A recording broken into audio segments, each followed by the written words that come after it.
Welcome back to the world of Fallout. In today's video, we're going to talk a little bit about Vault 4, a place that, at first glance, seems like paradise. But beneath the steely surface lies genetic manipulation, a cult of fire, and a vision of perfection that will make you question your very humanity. Sit back. This is going to be a dark ride.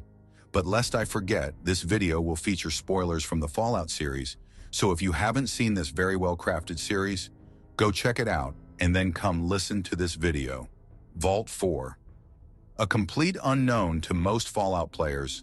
And no wonder, no game has featured this vault. Its first introduction didn't come until 2024 in Amazon's Fallout series, and it certainly didn't go unnoticed. Vault 4 is no ordinary cover. It's a disturbing vision of what happens when science, cult, and the desire for perfection collide in a cramped space underground. It is officially located under the former Hawthorne Medical Labs in Los Angeles. At first glance, it looks like a utopian community. Healthy, kind people caring for one another in a perfectly sterile environment. But it's all just a carefully maintained illusion. Vault 4 was originally part of the Vault-Tec experiment, designed to explore the workings of a society run entirely by scientists, with no restrictions whatsoever. The Vault's leaders were Lloyd and Cassandra Hawthorne, prominent researchers focused on the effects of radiation on DNA. Along with their 2 children and 80 other volunteers, they entered the Vault with the goal of surviving the 5-year experiment.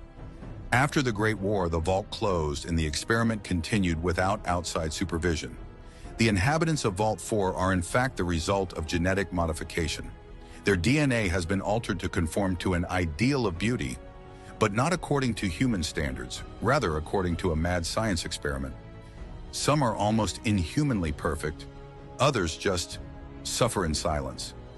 Overseer Benjamin, portrayed by Chris Parnell, oversees all of this. Benjamin was one of the original inhabitants of Vault 4 and has gradually worked his way up to become its leading figure. As Overseer, he is responsible for maintaining order, coordinating the day-to-day operations, and distributing limited resources among the community.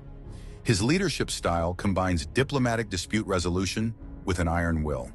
He can calmly resolve an argument over food rations. When one of Vault 4's 5 cardinal rules is broken, harsh discipline immediately steps in. The rules are not completely known. We do know that one of them was a level 12 ban. However, Benjamin's authority also relies on the mystical cult of Fiamma Madre, which he allows to perform ceremonies and approve genetic selection processes. As a bridge between the scientific traditions of the Hawthorns and the spiritual path of the Fiamma Madre, he holds Vault 4 together, though he often finds himself in the role of judge between faith and reason. At regular intervals, a drumbeat echoes through the vault. Candles are lit and the inhabitants gather on the black ash-covered floor. This ceremony, called the Fiamma Madre, is a combination of spirituality, purification symbolism, and transhumanism. The fire and ashes represent a symbol of rebirth, control, and submission to a higher plan. Fiamma Madre is almost a divine figure to the inhabitants, a voice that guides their beliefs, decides their fate, and approves the selection of genetic candidates. Sometimes she acts as a spiritual leader, other times as a ruthless judge. Whether this is a real person or just a veiled title is unclear, but her influence is undeniable. And it is where Benjamin's authority and the cult of the Fiamma Madre intersect that the heart of the madness is created. Floor 12, a place where ordinary citizens are not allowed to enter. But Lucy and Maximus, the 2 main protagonists of the series, are not among those who obey the rules. Behind the heavy door, they have found what resembles a horror movie from the world of bioethics. Cryo-sleep chambers, genetic laboratories, and mothers who give birth to hybrid organisms, creatures that kill them immediately after birth. It's a factory for perfect beings. At that point, it becomes clear that Vault-Tec has once again crossed the line of morality here. This vault is attempting to create a superhuman, without any remorse, compassion, or inhibition. There are plenty of theories surrounding this vault as well. Some fans suggest that Vault 4 is secretly experimenting with FEV, forced evolutionary virus. This would explain the strange mutations, hybrid children, and strange vitality of the inhabitants.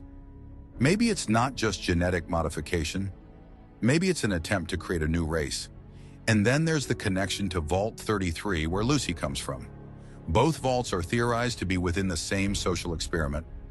Vault 33 is supposed to represent an open, communal society, while Vault 4 is its terrifying opposite, an isolated, genetically driven beauty dictatorship. What about the Fiamma Madre? Maybe it's not just a symbol. Some theories claim it is Lee Moldaver herself, a technological revolutionary who fought corporations before the war. Could her idea live on in the form of a cult? Or is this all just a misuse of her legacy? Whether we'll ever know is questionable.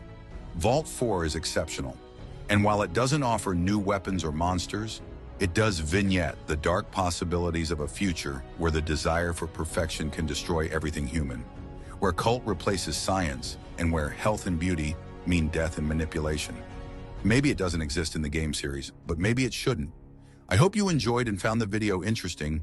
I'd be happy if you leave a like, subscribe, and of course a comment with praise, criticism, or your opinion on this vault. I wish you good luck in the wilderness. See you next time for the next vault.